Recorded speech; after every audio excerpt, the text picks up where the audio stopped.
What's up, everybody? Welcome to the latest episode of the POPAHOLICS podcast. Today's date is April 4th, 2020. I am one of your hosts here, Franklyn McInnis, and of course I have, as always, my co-host here with me. Hey, what's up, everyone? It's Collecting Plastic. And yeah, we know it's been a while. We kind of kept you all waiting, but while the world is at a standstill, I think this is a great time for us to do another one of these podcasts. And you know, since it has been a while, of course, we do want to catch up with you all just a little bit. I've been pretty busy on my channel, so I think if you watch my channel on a regular basis, you kind of get a feel for what's been going on with me. Collecting Plastic, I definitely want you to, you know, share with the people what's been up your way. Okay, so I've been gone for a while. I think I've only put out one little 6-minute video in the last, 2 months. But, you know, when this whole thing started, with me, my work, I work outdoors and I run a business, so I just got swamped, right? It was just more work from home. Got very busy, so that's why I have not been making a lot of videos. Yeah, and life always comes first. You know, I've been able to be very consistent since I started YouTube, but maybe that's actually to a fault at times. I think there have been some times maybe where I should have stepped back instead of, you know, going through the sleep deprivation and all that type of stuff or whatever. So yeah, definitely life has to come first when it comes down to it. And it's just finding, you know, the motivation as well. Like when this all kind of happened, I just couldn't get motivated to talk about Funko Pops, to be honest. But, you know, yeah, you gave me a call, and this I do want to do. Yeah, and I kind of struggle with that too, because there are times when it's like, you know, it feels wrong to think about pops. Like, I hate to even get on this, but let me just touch on this for a moment. Like when Kobe Bryant passed away, and some people's minds instantly went to his pops. I'm like, really? Like, that's not the time for it. You know, there are times when it's just like, you know, pop should not be at the forefront of your mind. At the same time, though, you know, there are situations where people just need distractions. You know, like you can't be buried in the news, because that's pretty depressing. So yeah, we just need a breather, you know, sometimes. And I definitely have been going hard with collecting, given the current situation, because that is one of my major distractions, basically.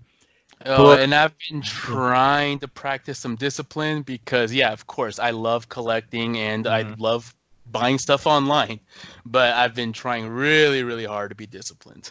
Yeah, online is tough. I mean, because it's like multiple stores right there at your fingertips. So Yeah. you know, trying And not great to shop. deals Yeah, and free shipping. yeah. Like honestly, yeah, the deals have been kind of insane, and I guess that is based around the current situation, because you know there's not the foot traffic and whatnot, and even for businesses that are just online anyway, you know, they're still taking advantage of the situation. Can't really fault them for that.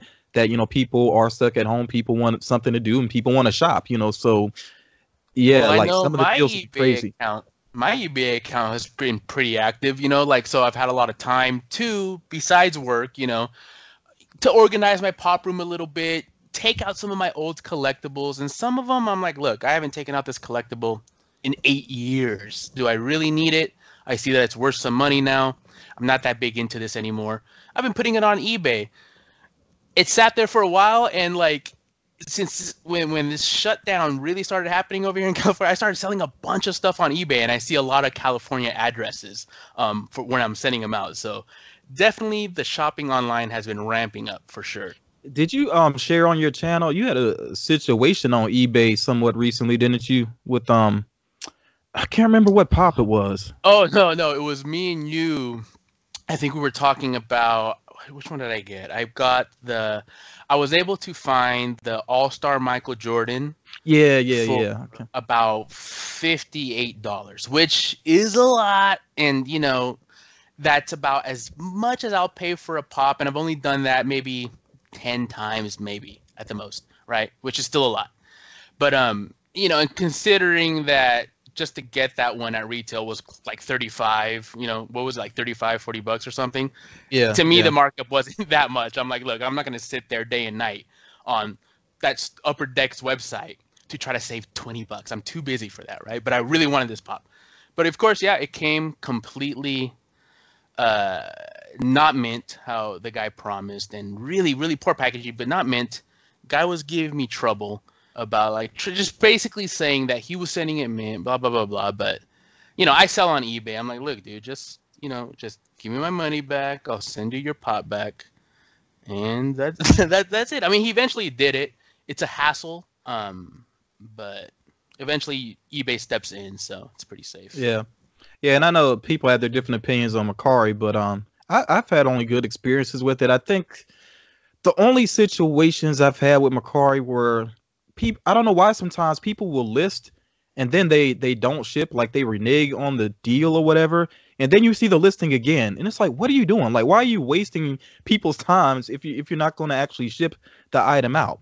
But I mean, it's not like they're taking your money or anything, because your money's protected. But it's just, it really is weird, because I almost got a Joker bust from a seller on there, which I did end up getting it. I ended up getting it on eBay though, but it was listed on Mercari, and the guy never shipped it. So I put in for the to get the refund or whatever, which I got after the couple of days. I think it's like 3 days you wait or whatever. And yeah, but it's weird that I see the listing up still.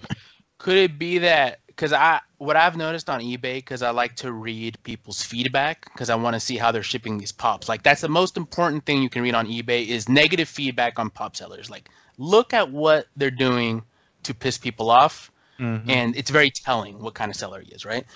What I've noticed a lot on people's things is people go, oh, I bought the item and guy canceled. And sent me a refund, but just canceled out of the blue. They relist it at whatever higher prices. Like say somebody had the Kobe Bryant, for example, for sale for like, I don't know, $30. And he's had it there for several months, kind of forgot about it. Kobe Bryant passes away. He immediately sells his pop because it's probably the cheapest one on eBay. He goes and looks. He goes, oh crap, the Kobe Bryant's worth $100 now. So he refunds the person. I see what you're saying. Yeah. Yeah. So he refunds the person, relists it. Super annoying, but basically pretty, I guess, legal or whatever you want to call it with eBay. Because I don't have an experience refunding or like people a lot, so I don't know if there's like a limit, like if you start doing it too much, if it causes a red flag or not. But I know that is common on eBay, so I imagine it's common anywhere that people sell pops. I'm gonna tell you this though. One thing I really like about Funko is, and now you will see some disparities sometimes, but for the most part, there's consistency with what the values are considered to be. With a lot of other collectibles, you could tell people have no idea what to do when it comes to reselling. There are just values all over the place. Like, for example, with the Cryptozoic bombshell statues, you'll see one person listed for almost what they paid for retail. Somebody else will have that same one listed like $200. Like, they just have no idea what to do with some of these other collectibles. I guess it's because I don't know. I guess they don't have like well, there's less tools available, right? There's no pop price guide. That's what I was about to say. Like pop price guide, the Funko apps. Yeah. So I guess it's tougher to judge the market with these other collectibles, but that's definitely a plus with Funko. Even if you don't like some of the prices you're seeing, at least the values can be somewhat agreed upon. Yeah, it's a little bit more it's actually a little bit more like an actual stock market, the Funko Pops. Like, so like I have a bunch of WWE Elites, right? By Mattel. Some of those, those are actually surprisingly go up in value quite a bit. I have some that are worth almost $200, right? But just like what you were saying, a lot of people don't know what they have with those. I'll see some go on sale $30, and I'll look at that, and I almost want to be like, God, I should buy that, because I know that if I buy it and put it for sale tomorrow for $150, it'll sell. And the only reason nobody's bought this one yet is because they spelt the name wrong. And I just happened to make the same typo. Like, I think it was like a Liv Morgan. And they put the R and the O like wrong on Morgan. It was like backwards.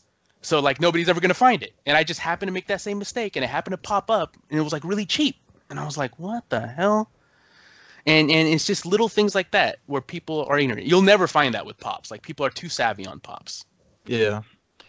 But I know in terms of Funko right now, of course, with everything going on in the world, there's not a whole lot really going on. I mean, as far as like recent releases, I'm trying to think of what's been out. I know there actually have been some recent releases, but like the Gamerverse, Avengers, some of those pops are just ugly. Like, just to be, they look a little unfinished. Yeah, I do like I did actually order a couple. Like, I got the Kamala Khan on the way because I am a fan of Miss Marvel. I really like that character, and I think hers looks pretty good. It's not too far away from the comic book version, some of the other ones, it's like they were trying to go for this futuristic look. Like the Captain America is just hideous to me. Yeah, I don't like that. I don't like that one.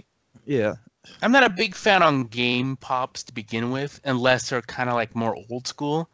I just don't like the Avengers looking like so tactical, if that makes sense.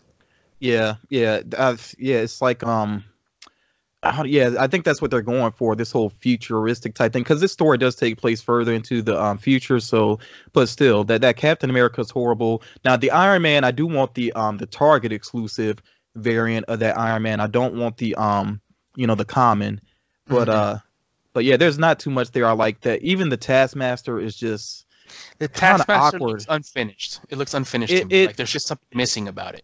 You know what? To me, what it looks like Joe Schmo playing, doing cosplay of Taskmaster. It does not look like the movie Taskmaster, based off of Black Widow. I got two of those pops. He looks like a lethal character. Yeah, that Taskmaster based on the game though, like I said, it just looks like a guy dressed like Taskmaster. More like Task Larper. Yeah, and the face mask reminds me more of Casey Jones from the Teenage Mutant Ninja Turtles than Taskmaster. Yeah, it doesn't look good. Yeah, I think I ended up ordering it too though, just because Hot Topic had their like 3, 4, 27, whatever it is, and I was like, I might as well get it. But yeah, I'm not too enthused about it though, to be honest. A couple of pops that came out that I did really like and I think look better in person are the Contra pops. Those two in person together look really, really good. Yeah, I do like those. Now, the only reason I haven't gotten them yet is because I'm kind of wondering if they're going to end up doing a 2-pack of them, which I would really like. Normally, 2 commons and a 2-pack, I could care less. But, with those, I think that would be dope. So I'm kind of waiting to see if that's going to happen. I think that might happen, right? Or even like a 2-pack. I don't know, maybe with different colors from different games. Like I can see them doing a repaint. Or these 2 commons will probably end up being on sale at one point, and you'll be able to get them for like $5 each. Yeah, I don't think they're moving very much. Nah. But props to Funko though for actually I forgot which one it is, but I know one of them like has a cigar in the mouth, and I like that. They keep it accurate. Some people are so sensitive about stuff like that now. The Dutch character. Yeah, which is so funny when you go back and you look at the original Contra cover, and you're like, wow, like they really did just rip off like Sylvester Stallone and Arnold Schwarzenegger. Like it's totally them. It is, and it also kind of looks like Sonny from Predator 2, the second player. Kind of reminds me of that. Yeah, but he has the Rambo bandana or whatever going on. Yeah, I think Sonny had one too. But yeah, no, I know it's definitely Stallone. It's just total like 80s cheese basically. That's what it's going for. And the other pops I got that actually in pictures didn't really blow me away, and I only got them because I like the band, but in person especially carry the Slayer pops. In person they look awesome, dude. Yeah, well, that's not really so much my thing, but I do like I'm really I want to know what you think about this. When it comes to these rock bands especially, do you feel like Funko should go ahead and put them out like in a 3-pack or a 4-pack or whatever? Or do you think it's good to stick to the individual? I think I like individual because when you start to get into too many awkward sizes, it just makes it really, really hard to display. And if you're going to take them out of the box, it doesn't matter if they're in a 3-pack. You know what I mean? Yeah, I guess I just wonder about that because, like, for example, with Queen, I think people love Queen. We all love Queen, but honestly, a lot of people are just gonna buy the Freddie Mercury pops. I only have Freddie. Ones exactly. That's what I'm saying. So that's why I kind of wonder if they should have that option. And there are some stores that are willing to sell, the odd size 2-packs, 3-packs, whatever. Like Barnes and Noble has the BTS 7-pack. Not only do they have they got the 7-pack, and then they also have the 7-pack of their like mascot type characters or whatever. Mm-hmm. I saw those too. Yeah, so I don't know. It's just something I was kind of wondering about. If that It is should kind be of an option impressive. from the Like jump. I think if there was like I don't know, I'm trying to think of a band that I really like. Like I don't know. I used to I think like Edward a Sharp a Kiss. lot. Uh, but And like if like I don't like BTS, so to me I'm just like but I'm trying to think of like if there was a band that I really like that has like a ton of members like that has like 8 members. mm, Edward Sharp and the Magnetic Zeros did, and I think if they would make a big ass thing of them, I would want it. I think it's just subjective. I think it just depends on whether you like the band or not. but I think when they first showed the new Kiss Pops, I was like, they would look so dope in a 4-pack. Like they would look really cool, all together like that. But yeah, I do But it get the could do. shelf It's a space big being an issue. expense, man. Like Yeah. it's a bit. You gotta be really into Kiss to be like, you know what? I'm gonna pull the trigger and spend however $60 or however many, bucks that 4-pack is gonna be. It starts to be a lot of money, right? Yeah. And also you I got to don't know. think about it too, in, like history of collecting, right? Like say like the example of Freddie Mercury and the rest of Queen. The one that's going to be the most valuable might not be Freddie Mercury in the end because Freddie Mercury is Yeah, going to be the true. one that's obviously the most produced, right? It's going to be one of the other band members, probably the least popular one because it's going to be the least available one, right? And in the end, like maybe 5 years from now, that's going to be the one that's the most expensive. That actually just happened with a band. And I'll see if I could find it. But I know there's a band where one of the members, not the lead singer, that the value of one of the members like just jumped out of nowhere. It I wish sounds I could remember off the familiar. top of my head who it was. But yeah, I think you're right about that though. That some of the members that don't seem the most popular, if if the pop is underproduced, then yeah, it's going to come down to that. As far as the Or I value is haven't concerned. checked. Yeah, or I haven't checked in a while. But the last time I did check the Scooby Doo pops for like it's a good example. Wilma or no Velma, that's her name. Velma. Is it no? Is that Velma? The one with the glasses from Scooby Doo? Why am I having a brain fart? But yeah, Yeah, that's yeah, Velma. Velma. Mhm. Velma was the most Oh yeah, expensive one, and yeah, Velma yeah, is by definitely far. not the most popular character. You know what I mean? Well, no, well, actually, she is kinda in a Yeah, way because there's that whole who's the with the blonde? kids. What's the blonde's name? Is it Daphne, the Daphne? red. Yeah, Daphne, there's the whole thing about the Daphne or Velma, basically, and a lot of people say Velma. Like, so she's grown in popularity, and there's like a lot of women that will actually dress up as her now for like Halloween and stuff. So, I yeah, her can see, I popularity can has jumped see, up. I can see nowadays with today's sensibilities, internet culture, people identifying with Velma more than Yeah. Daphne for sure. I don't know much about Motley Crue, so you can kind of tell me if these prices sound right here, the values. So Let's see. Mick Mars, this is on the Funko ad. Mick Mars, $21. Tommy Lee, $20. Vince Neil, $21. Nikki Six, $55.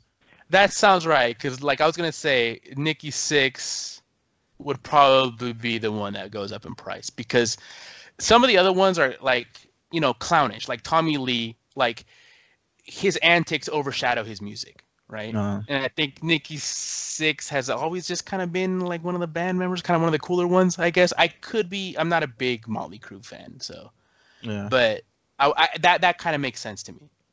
Okay. I was wondering about that because I really didn't know, and I think I saw somebody like doing an unboxing and they got Nikki Six and were surprised by that value. Yeah. But as far as like other releases, I did get the I shared like pretty much anything I get I share. So I've already shared like we both already shared our Emerald City Comic Con stuff. I got the Devastator as part of that Dark Knights Metal series, which I'm really enjoying collecting those. I think those are pretty cool. Still it does throw me off a little bit that they made the Grim Knight pop and they gave him just blade weapons instead of guns. So I'm still hoping for a statue of the Grim Knight to come out at some point in the near future. I don't understand what happened with there because obviously Funko doesn't have a problem giving Pops guns, and No. it's DC's character, and they gave him guns. Like I don't understand what. I don't know what happened either. Maybe there will be another version of him at some point because I mean he does use blade weapons too, but really his appeal is that it's just crazy to see Batman with tons of guns on him, looking like the Punisher basically. So And I kind of feel like like that's his appeal, but I kind of feel like that's why he doesn't have guns because it's Batman. It just seems like something that if you're not going to do it right, don't do it at all. it might come down to a licensing thing because I guess it's the difference between him doing that in a comic book that's, you know, going to be mostly read by adults, as to him being on a shelf, you know, for the public to see. Maybe that's what it is. Who knows? Who knows? I mean, Because they I'm got sure, Laura Palmer on the shelf, man.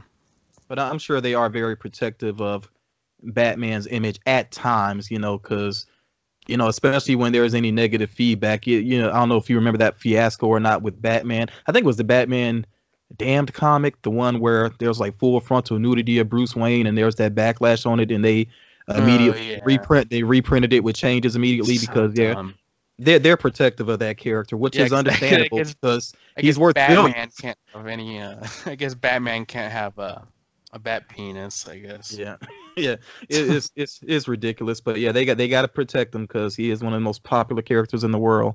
So who knows? But yeah, no, it makes sense. I could see that easily being some boardroom decision, going like, I don't care, no guns on Batman. You know, we got a new movie coming out, and no guns on Batman. Now, with you, I think when it comes to Funko, you pretty much only care about the pops, right? You never really been into any of the other products. Some of the Dorbs I liked, but it was mostly because of the characters. Like, it was like the Michelle Pfeiffer Catwoman. I got some of the rock candies. I liked those, but then Funko screwed that up. And yeah, pretty much that was pops. The rock candy was I still feel like that's one of the better products that they've had that's non-pops. It was a good line. Well, yeah, but they did ruin it. Like, for one thing, okay, it felt like it was created to really push you know, powerful female characters, and then they started doing males, and it's like, what? Like, it feels like it lost focus very quickly, and yeah, it just, and then you made a good point too about the packaging, the change in the packaging as well, because they went from being seated right next to pops to like being on those hanging tabs, you know, away from the pops, and I think that does affect, you know, the sales. So yeah, I definitely agree with you on that. But yeah, it's a shame what happened there. But lately, I have been getting into the sodas. Initially, I thought they were awkward, but they're kind of cool, you know, because they do have that retro feel to them. And then you look at it too, it's like almost like a double collectible, because the can itself is pretty cool, you know, and the figure, you know, you get the figure, you get the chance at a chase, which is definitely pushing the sales on those, you know. And the Pog, you know, the Pog, some people are into those too, that comes along with it. But yeah, the sodas have really grown on me just for that retro feel. Yeah, I'm not too big on them. Maybe they gotta make some different characters before I get into them. It's because to me, it's just like, it always feels like Funko chooses the same dozen characters to launch every single line, and I'm just they play it pretty safe. They do play it pretty safe. I can agree with that. I'll say though, I'll give them a little bit of credit. They did do some characters that I did not expect, like what's that rabbit's character name? Or yeah, that's Crusader Rabbit. Yeah, that's the only one that I would actually go, I could see that one putting it somewhere. I don't need it. If someone gave it to me, I'd keep it. I like it. All the other ones, Yeah, Crusader Rabbit is pretty cool. I tell you what though, flippers are out of their minds. Like, we already know in general they can be out of their minds, but when the sodas first launched and the chases started coming out there, people were like trying to sell these chases for like 150, 200. Yeah, I was shocked at that. It's like what I think what they're doing is like you know, trying to establish this market price for them or whatever, and it's like no, that's not gonna work. Those prices are gonna have to come down. I was questioning my own judgment, because I thought the soda things, I was like, that's gonna be a flop.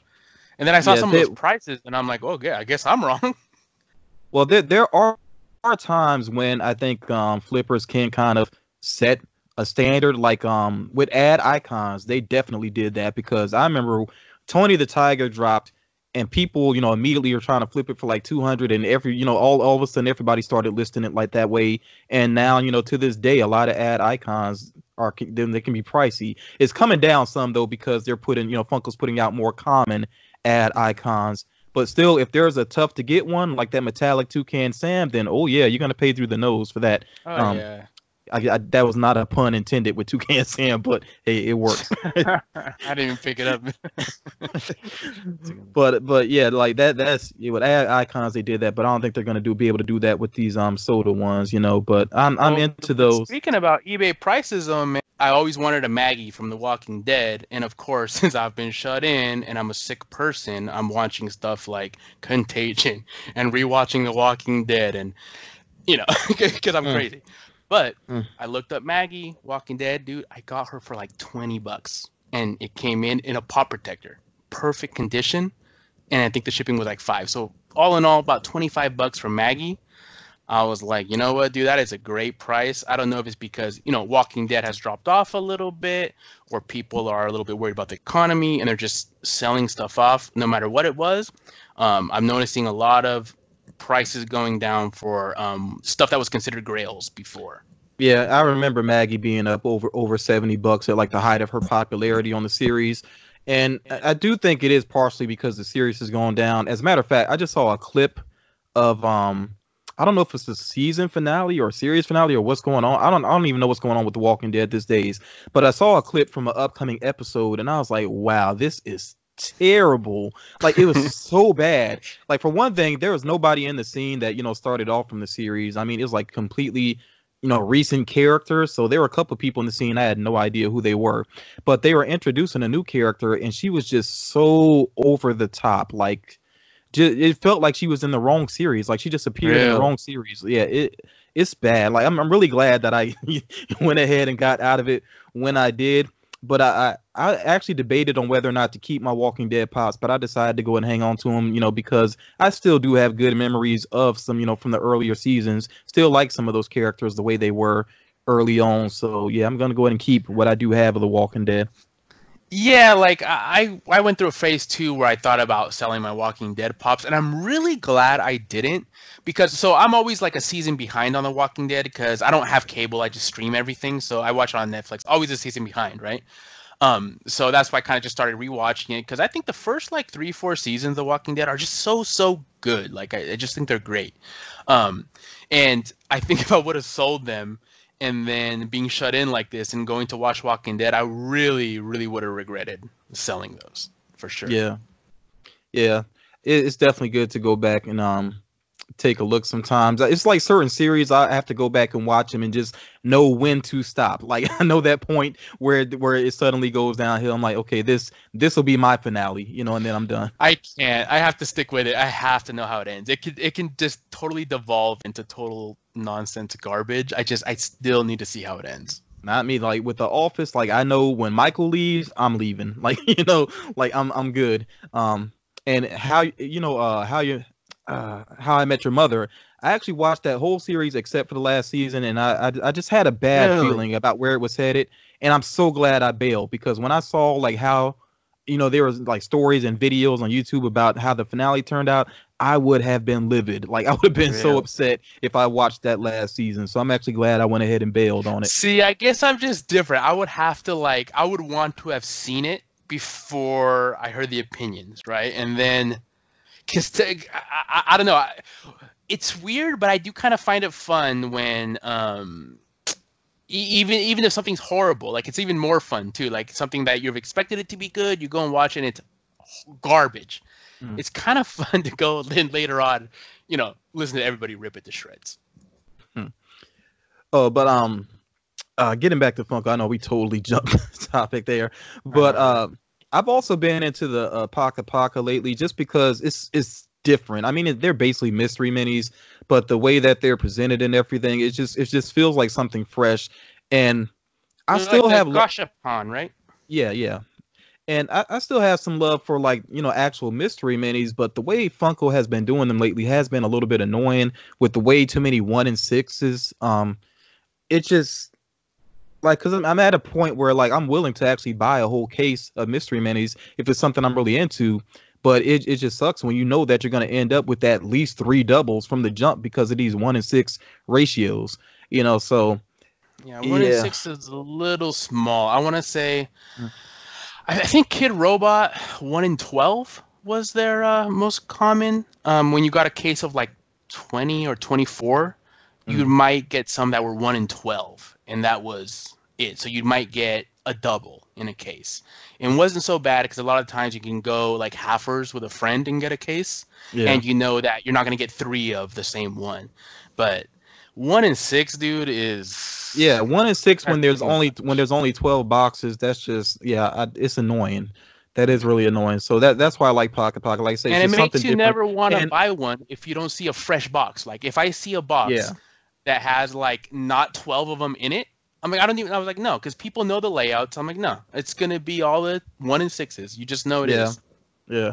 Things have changed though. Like they actually do different layouts now. But I kind of miss the days of the mystery minis when people would share the layouts and like I could go like I remember I went and got Red Hood because I knew exactly where he was going to be, at what That is a retailer. nice feeling. So yeah, but that and it was a community thing too, like the community helping each other out I mean, I with don't that. blame people But for doing it. I'm just yeah, saying that later on when you go in there and you see like for Funko as a company and like say Hot Topic for example as a company, it's not a good business model where you just know that after you sell 2 products out of a case of 12, a lot of people are going to like have an aversion to it, knowing yeah. that the good ones are probably gone.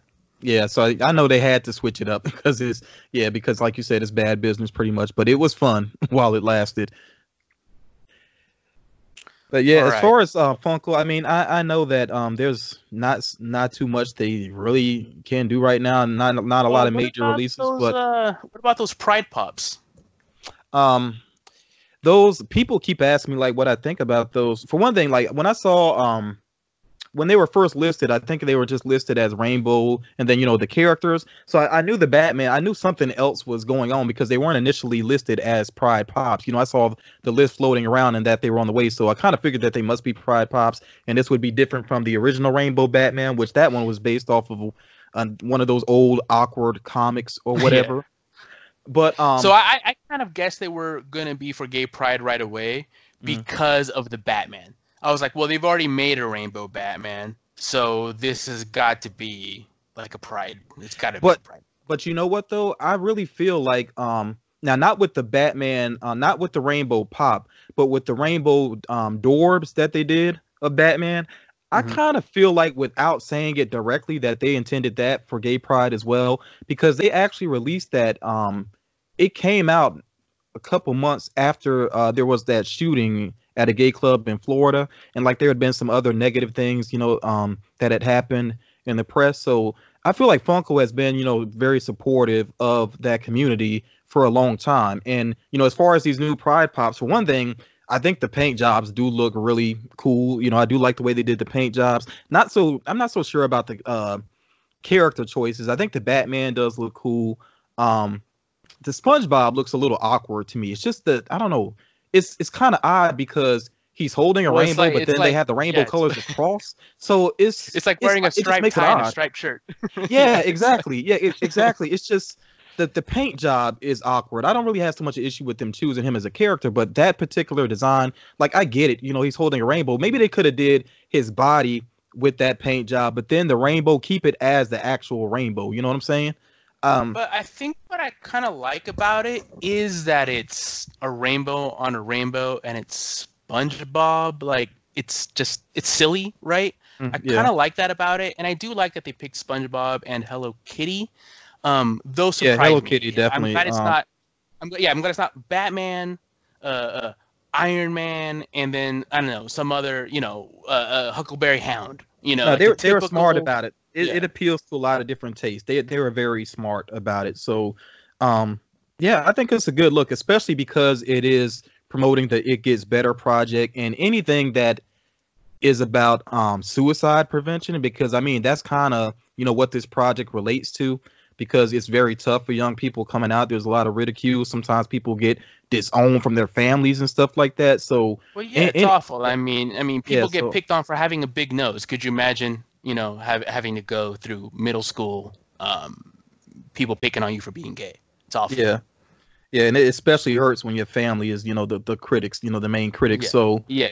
yeah, You I get it think, at school, you get it at home. It's awful. like I said, anything Funko's doing for a good cause, I'm down with that, and that's something I like about Funko that I think a lot of people don't give them credit for because they got this going on not that long ago. They did the the firefighters that are helping out with the bushfires in Australia. They had that pop available through Pop Culture's website. And Oh, and that you can raised tell money they for that put some cause. work into that too. It wasn't just like an afterthought that, oh, let's just come up with something real quick. The pop turned No, out really nice. it's Well, I mean, I actually a haven't dope seen pop. it in Like, person, but yeah, the concept of it is nice. that's what got me. Like before I even read what it's all about, just looking at it as pop, I was like, that is a dope pop. Like it's really well designed. Now it's kind of heartbreaking at the same time because obviously koala being hurt, and I actually saw some footage that I wish I had not seen of the animals actually being injured. It's rough to really see, heartbreaking. but I really like when they do things for a good cause, even if I miss out. I know a lot of people were upset about missing out on the metallic toucan Sam, but I'm like, yo, they raised money for a good cause, so I'm down with that. Some people felt like they should have produced more, and it's like, well, you want it because of the value. So if they produce more, value comes down. You can't have it both ways. So I'm glad that they did that. For a good cause. I do kind of wish I had got the Veterans Day shirt that they did. That was to raise money too for veterans, because it's a really dope shirt. I like the way that they designed it, but I was at work. I couldn't, get on the website to get to it. But even though I missed out, it still feels good that they do these things for good causes. So I definitely give them props for that.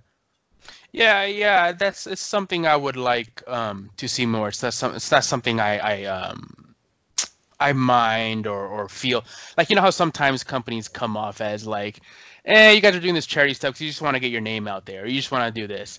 It's like, this is a Funko Pop. I mean, to me, it seems genuine. Like, yeah, like it really does. like a genuine thing. Yeah, because they don't go hard off the press. Like they really are. The community basically is the press for Funko. Like you don't see like on like regular like commercials for Funko. I mean, any commercials they do are actually on their own social media. You know what I'm saying? It's like not on network TV and stuff. So they're very community oriented. The point I wanted to make, you illustrated it perfectly. Yeah, like you don't see the commercials. You don't see, like, they're not trying to use this in some kind of gross way. Like, yeah, there's no press conference held like we're about to do this, this amazing thing. Like, yeah, none of that. Yeah, so I give them a lot of props for that. Maybe you could help my memory. I know, there's the big 3 cons that they do every year, but then Funko is starting to do more with other conventions, and I can't remember if they've done anything, especially for WonderCon in the past. I mean, because I just don't know WonderCon so well, and I think I confuse it with DCon sometimes. Is WonderCon the one where they have like the Stan Lees and stuff like that? The Stan Lee pops. Is that WonderCon, or is that LA Comic Con?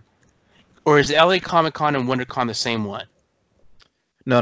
I think they're separate. They're separate locations. Okay, yeah. See, I'm confused. Yeah, because LA Comic Con comes I think after New York Comic Con. It's right in that same neighborhood, that time of the year. And then there's Comikaze, and that's in LA too, isn't it? I think so. That's where they have the Stan Lee one. Kamikazes, that's the one with the Stan Lee, I think. Could be mixing these up, but it's so easy to mix them up because these are smaller conventions. We just don't know as well. But yeah, they're doing more for WonderCon than I know of in the past, if they've even done anything in the past for WonderCon. So hopefully nothing will change with the release dates online for the selection that they do have. They haven't said anything about anything changing. So as of April 10th, that's when those things are supposed to become available. So we'll see what happens. But what do you think about the selection for WonderCon?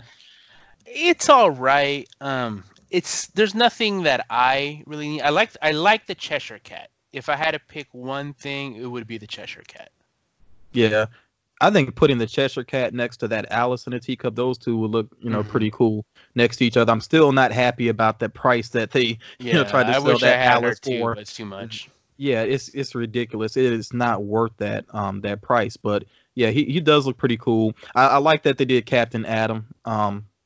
And he's gonna be with awesome. and he's gonna be with Amazon. Should be pretty easy to get. I think. I hope Amazon can be kind of funny sometimes, but hopefully it'll be easy to get though. And Amazon tends to restock anyway though. But I like Captain Adam because I actually, I'm a big fan of the Justice League series and Justice League Unlimited, and he's been on there some. He's been in some of the movies as well. Like he was in Superman and Batman Public Enemies. I do like the character. Only thing that aggravates me about the character is like he's so powerful. It's like they have to play down his power for the sake of other characters. Because, I mean, he's basically like, living energy. Like, he can really cause some damage. But they kind of underpower him on purpose. And that's I mean, you've heard me talk about it before, but that's one of the things that I don't like about DC character team ups. With me, I think DC characters should all be separate because I think their power levels just don't go together. Like Yeah. I just feel Well, like Batman and Superman shouldn't be on the same team. it leads to inconsistencies. It definitely causes issues. Like there's been some things that I've watched where I'm like, this makes no sense. Like Superman getting into a fight with Lex Luthor in his power armor, and he punches Lex Luthor in the face. Like no, It's like stupid.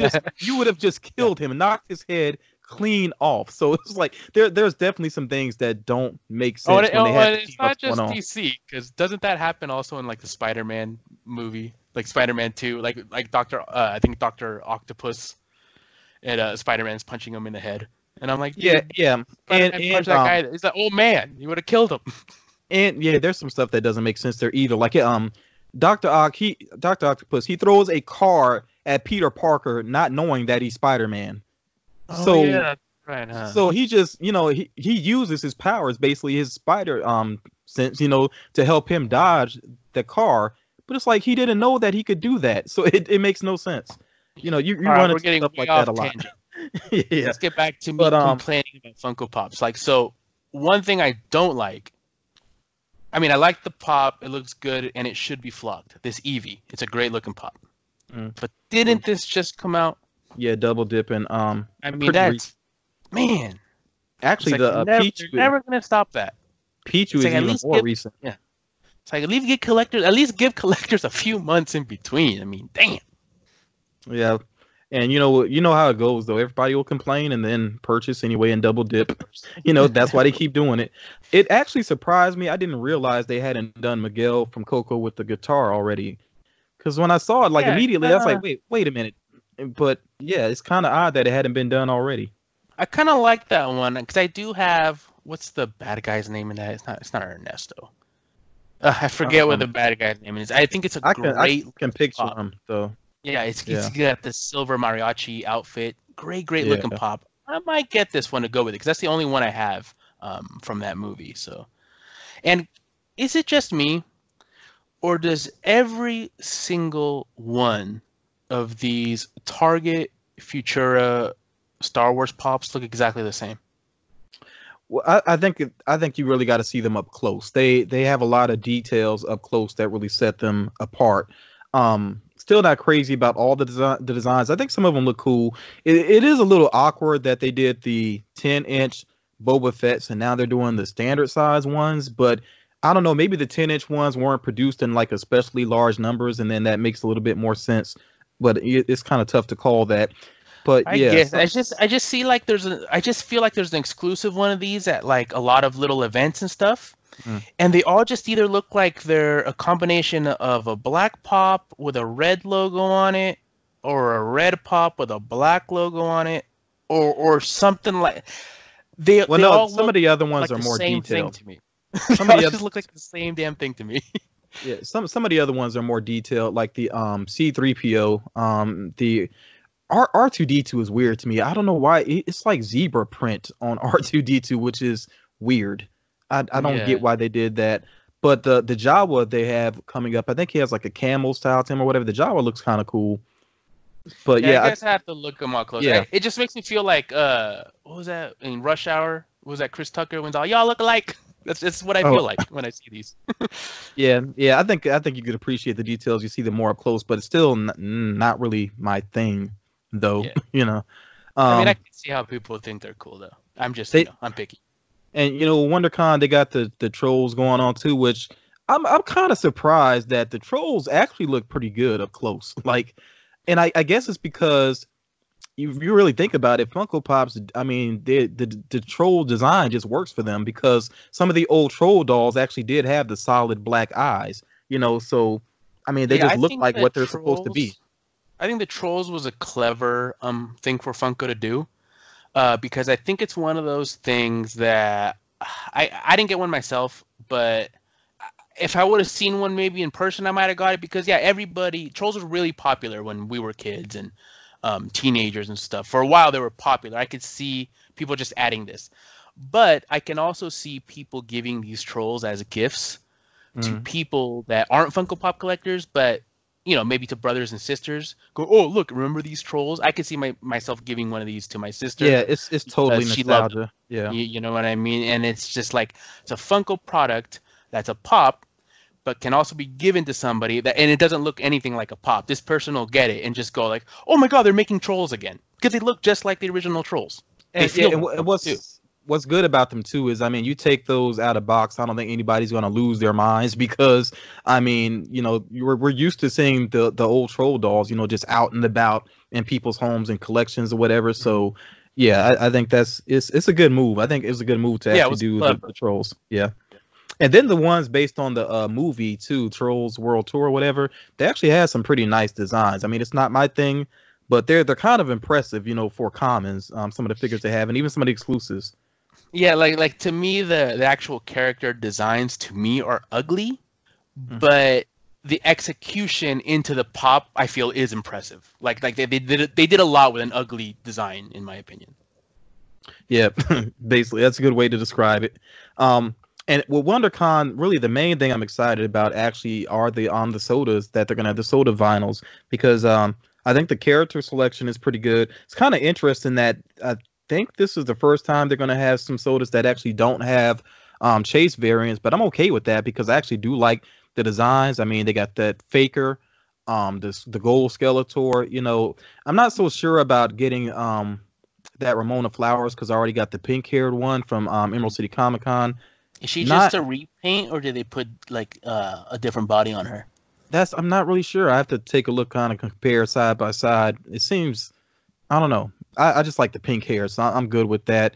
And Knives is actually probably my least favorite character from the movie, to be honest. Yeah. So I'm not so sure about getting her, but I like the other ones they had. They got the Speed Racer, Fruit Brute, and Yummy Mummy. I think I'll get all of those. So there's another good example of what we were talking about earlier when the non-popular character becomes pricey, because I want to say that when Scott Pilgrim Pops first started becoming vaulted, Knives was one of the first ones to shoot up to like $40, $50, something like that. Way before all the other ones, way before Ramona or Scott. I actually now have a very small Scott Pilgrim collection, and that's mainly actually because of gifts that I received. But yeah, that's a very tough series to collect. But I like that. I kind of like that the pops are actually helping to drive up the popularity. Like, more people are checking out the movie that weren't familiar with it before. Yeah, I like that. I feel like a lot of pops have that effect on people. Yeah. But yeah, so WonderCon, I'll go for what I can get, see, and I'm not really going to stress over it. This is pretty small convention thing, but at least it's something for collectors to look forward to, And then Funko will have their virtual con thing again with their games and live streams and all that stuff. I don't really follow that stuff so much myself, but it's still cool that they're doing that for collectors. Yeah, that's fun for people. Yeah, it's not for me either. I'd rather watch almost anything else, but I could see people have fun with that, and it's nice that they do that. Like Funko, although they are big, they're publicly traded now. They do a good job doing that kind of stuff. It still makes them seem like a kind of a smaller community driven kind of company. Yeah. I still kind of wish that they had this is gonna sound mean, but there's really no other way to say it. I kind of wish they had better personalities, like some better social media people, because I just find the ones. I mean, honestly, I find the ones that they have now just so dry and uninteresting. I like a little less milk on my toast. Well, when I first started collecting, I mean, they had Yoko, and I know people had different feelings about her, but I liked her. Yeah, I thought she had a good personality, and annoying, but at least she had a personality. She still had to toe the company line, but yeah, at least she didn't seem like a robot. The way that some of them come across. So yeah, but yeah, like I said, I like that they are doing this community stuff and keeping things moving in that way. But honestly, I feel like I'm really more so focusing on other types of collectibles right now. Really pumped about some other things that are available, which a lot of people that are just in the Funko overlook, of course. But I think there's some other cool stuff out there. But definitely getting back into my WWE elites. And I know wrestling is fake, so are movies. I watch wrestling not because I'm sitting there throwing a bet on who's going to win a fake wrestling match. It's kind of like a circus, right? And the sillier, the better. So disclaimer out of the way, I like wrestling. It's nostalgic as hell for me, okay? And WrestleMania is tomorrow. But yeah, I might do a video. I got all my elites out. Some of them are pretty pricey. And yeah, I forgot how cool they are, right? And wait a minute, are they still having WrestleMania? Supposedly, so yeah, Vince McMahon, one of the hardest-headed persons in the world, was definitely not wanting to cancel WrestleMania. Finally conceded. I believe they're going to have it at the Performance Center with no audience. So I'm not sure how that's going to work out. They did a Monday Night Raw with no audience, and believe it's awkward. I'm going to watch it just because I know that after. There's just going to be tons and tons of videos on it, tons and tons of opinion, and I'm going to be stuck at home, and it's going to be a lot of stuff to watch because of this. I mean, it's WrestleMania with no audience. It's going to be insane. Well, I mean, it's going to be not insane. It's insane that they're going through with it, I mean. Well, I know that the UFC has been talking about doing some events in that way as well. But with the UFC, and actually they already did an event in that way. But with the UFC, it kind of works just because they do have the Ultimate Fighter series where there's not really an audience there. There might be, the other fighters are there watching or whatever, but it's not like a massive audience or anything. So I'm kind of used to seeing that with UFC, but WWE relies so much on the crowd. WWE is all about crowd interaction. Yeah, it's like UFC. The guy that wins is the guy that can kick the other guy's ass. In WWE, part of the whole thing is like going over with the crowd. It's like it just doesn't make any sense. I think McMahon should have just canceled it, waited, because even then, dude, I don't care how I don't care if they tested the wrestlers last week. How are they gonna know what that wrestler has done in the past week? Would you really want to wrestle with somebody in close quarters right now with all this going on? I wouldn't. And WWE relies too on they rely on the crowd noise covering some of their signaling and some of the things that they do in the ring. There's been some WWE events where there's a quiet moment and you might hear something you're not really supposed to hear. I remember, in fact, I never forget when Undertaker finally lost at WrestleMania. Mm-hmm. I don't think they intended for this to happen, but there's a moment where you can actually hear him telling Brock Lesnar to hit me with the F5 again. Yeah. You're not supposed to hear stuff like that, So Ronda Rousey too. Ronda Rousey, when she first started, and even almost towards her last matches, I don't know if she's coming back or not, since she is physically a real fighter and she could pretty mess up a lot of these girls. Alexa Bliss is a small, tiny, 5-foot girl, right? You can hear Ronda Rousey getting them about to do some move and literally going, "Are you ready?" like really loud, going, "Are you ready?" You can hear Alexa Bliss going, "Yeah, I'm ready," and then she'll slam him, right? But she doesn't want to hurt him. But yeah, so there's another aspect of it. So WrestleMania tomorrow, there's gonna be another thing about it's interesting is you're gonna really see who the really good technical performers are, really good wrestlers, because with no crowds, with no wide angle shots, with no pyrotechnics, I mean, this is all going to be really close and intimate, and you're going to see the people that aren't relying on just, I'm popular, I'm over with the crowd. It's going to be the guys that are technically really good are going to shine. Yeah, that's gonna be so awkward because even for the announcers, it's gonna be weird. What are they gonna be yelling? "Oh my god!" With nobody else there. It's just Oh no, and there has been there was a couple where a couple of weeks ago, Stone Cold was on there, and he says something, right? I forget exactly what he says, but he's talking to the crowd, and he's he's talking to the crowd, doing he's not changing his shtick, and then the camera pans to the crowd, dude, and it's all empty seats, and it's in silence. And then it goes back to Stone Cold, and I'm like, what the heck? What was that? Why wouldn't you cut that out? It's just so weird. It's weird. But if anybody wants to watch this shit show happen, you can get WrestleMania for free, basically. It's basically one of those things where you sign up for WWE Network, and the first month is free, and then you just cancel. Okay. Yeah. I mean, if you're curious.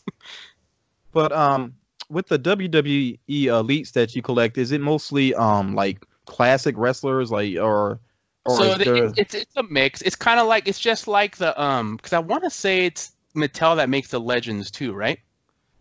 The Marvel Legend. Oh no, Hasbro Oh, Marvel. so it's similar to those ones, right? Where they'll have old school ones, new ones. Like, so I'll have some that are like the old school Ultimate Warrior, and then I'll have some that are like the Fiend, which is one of the newer characters, right? Like, so yeah, you can kind of make a nice little nostalgic collection, mix in some new guys in there, and they all kind of go together, similar to like Pops, I guess. I know I've seen Yep. Ric Flair before. Like that Ric Flair looks dope. Flairs are cool. What's cool about the Elites too is that they're all you know how all Pops are like 4 inches, or all GI Joes are like 3 1/4. So like with the Elites, if in real life the wrestler is like 7 foot, and then you have a female wrestler that in real life is 5 foot, the Pops are proportionate. I mean, the Pops, the action figures. Yeah, figures. Yeah, they're proportionate, which I think is really cool. Yeah, that I like when they do that sometimes. Yeah, because with Pops, you definitely run into a lot of awkward scale things. Like I remember even when they first did the life. It's funny because I still have the life-size Groot, but now there's all these other 10-inch figures, so it's kind of weird now. Like Groot is the same size as Thanos, so yeah, a little awkward there. I feel like with the 10-inch Pops, it's almost like one of those ones where you have just like one as a centerpiece, like for your collection. Like you pick the one that you want. Like to me, aesthetically, that's what's most pleasing to me. You just pick one big one for your collection.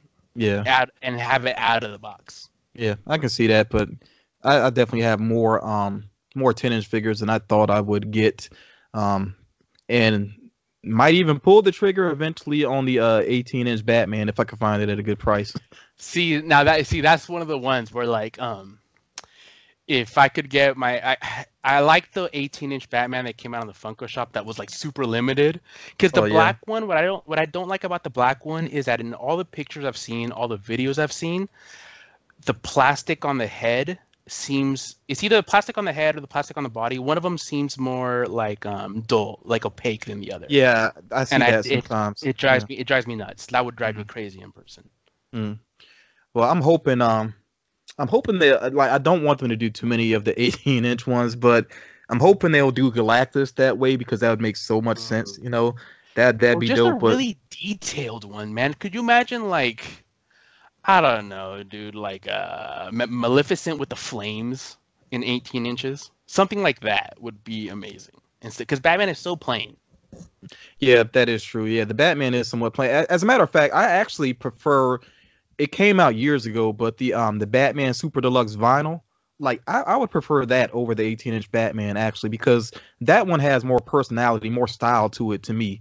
And I know some people, newer collectors may not even be familiar with that, but yeah, there used to be these Super Deluxe vinyls, and I actually have the Rocket and Groot one, and there were a couple of others. There was actually a Harley Quinn one like that as well, the Super Deluxe vinyl. Pretty cool. Well, they only made like maybe a handful of those, right? Yeah, there weren't very many of them, but they have some personality to them. I like the style of them, so, and some of those older ones I might still go for them if I can come across them, Yeah, to me, the large format, the large format can really improve a pop.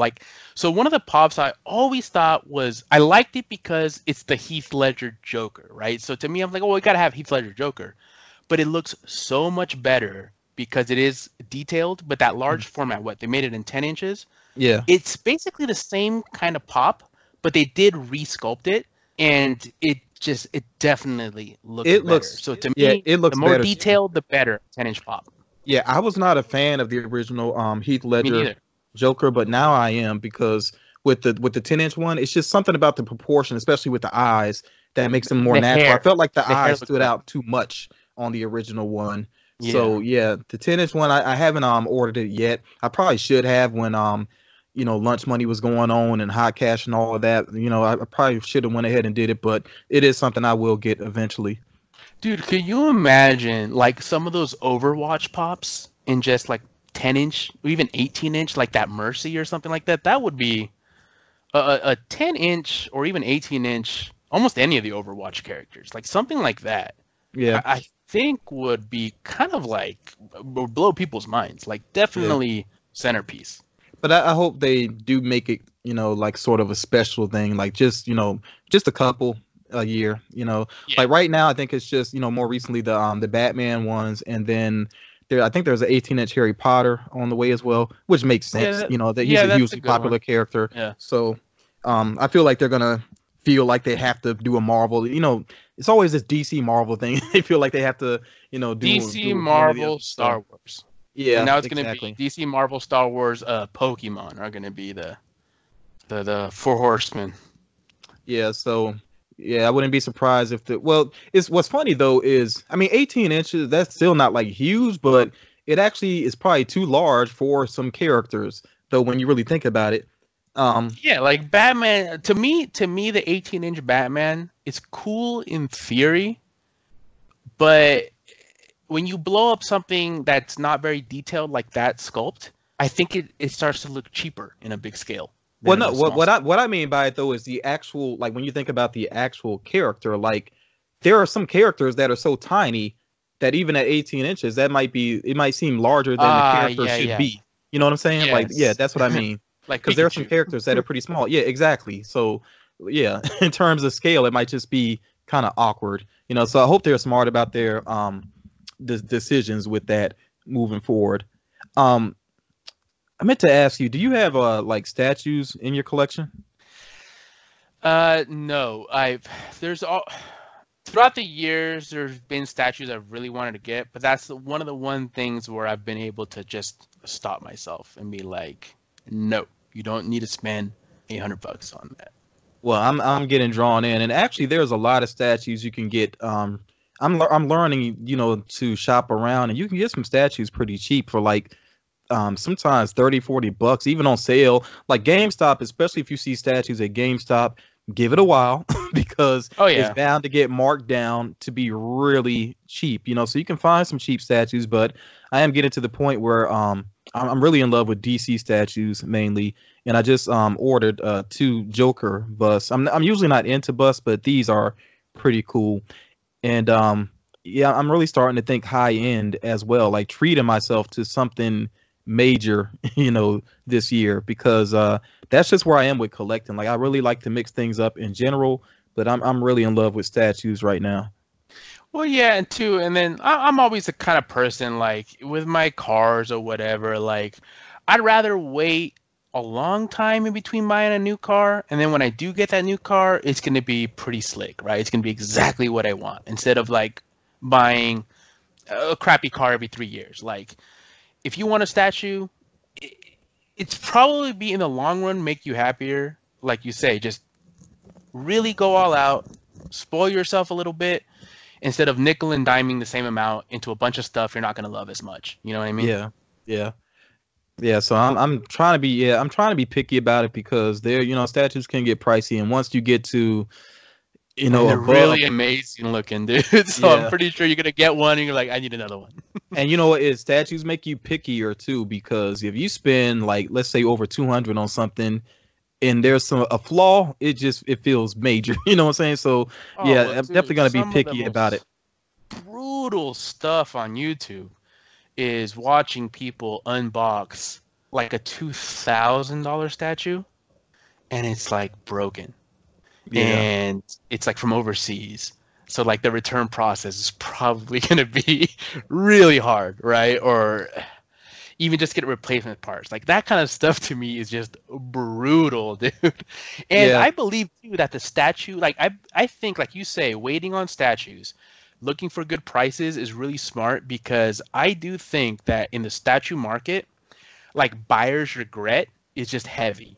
Like, because statues are so expensive and they take a lot of space, and the wives and the girlfriends, and honestly, dude, like the wives and the girlfriends, a lot of them don't like the collectibles. They really don't like the statues. The statues, it's like you really have to make space for a statue. I mean, pops, you can stack them on top of each other, and eventually, you know, when you build a collection, yeah, they start to kind of crowd things. But a statue is like, okay, this lives here now. You know, like Yeah. you really got to make that space for it. So I mean, it's a statue. Like when you think about it, you go to somebody like you know, you go to somebody that's like very wealthy. You go to their home, and they got a statue. That statue, like, is kind of like in the middle of their living room, right? Or it's kind of like it's very predominantly displayed. It's actually, it's a real commitment to get a statue. Yeah, for some people, it's like the first thing you see you walk in a house. Like they get, it's like by the door. You know, like they had to find some place to put this thing. Yeah, but yeah, I think I really would like to treat myself to a Sideshow collectibles statue, and might be the only one I ever get, because like if I was a rich man, like Sideshow like I'd be in trouble with them. Oh, me too. Because I mean they do such good work, and I like also that they actually have other companies, you know, represented on their website as well. So, but yeah, I'd be in trouble with them for sure. Oh, because dude, if I was rich, I would probably build myself some kind of museum just for my collections. Yeah, I was just thinking the same thing. Like yeah, a separate building just for all my crap. Yeah, I would straight up have those stands where it's like the stand and the glass case and all of that. Like, yeah, I would go all out if I was nice rich. collector, dude. I could probably charge admission. I would have a lot of rarities if I was rich, of course.